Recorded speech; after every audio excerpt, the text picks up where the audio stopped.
দিয়েছে আমাকে হ্যাঁ। সবাই এখানে যা দেখো আমার জন্য যায়। ও আচ্ছা এবং দিদি ভাই দিয়েছে আমার জন্য কাঁঠালের রাখি। ও ওটা তোমাকে দিদি দিয়েছে? দিয়েছে তো অতটা তাই বলে খাবা পেট খারাপ হবে তো হ্যাঁ অমনি আমার উল্টো পাল্টা কথা লোভ দিও কতটা না, নিয়ে বসেছে লোভ মানে দিও না। আমাকে দিয়েছে আমি বলে দিচ্ছি এইটুখানি একদম এইটুখানি মানে এই একটা দেখো, ফুলের আটির মতো এই দেখো আমার বোন দিয়েছে আমার জন্য কাসুন্দি। হ্যাঁ কাসুন্দি আমার জন্য। পুরো খাও কাসুন্দি আমার খাওয়ার বলেছে, ইচ্ছা দিদি নেই এনে কাসুন্দি, ঠিক আছে আমার।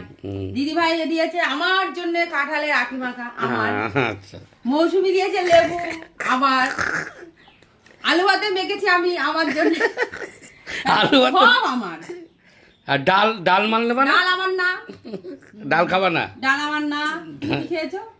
আম- মা তুমি আমার সাথে সাথে কথা বলো না, তুমি মাছ খেয়েছো আজকে শনিবার। ও আচ্ছা আচ্ছা কথা বললেও আমি আশ হয়ে যাবো। যাক আমি আমাকে দিয়েছে কিন্তু মাছ কালকের মাছ ছিল বাটা মাছ হ্যাঁ। কিন্তু স্পেশাল মাছ মাছের ঝোলটা কিন্তু হেভি সুন্দর হয়েছিল ওটা আমি খেয়েছি আমি আর সোমা আমি এইটাই তোমার মুখ দিয়ে বলাতে চাইছি যে তুমি বলো সোমা নিজে সেদ্ধ সেদ্ধ খাচ্ছে আর আমাদেরকে ভালো মন্দ খাচ্ছে।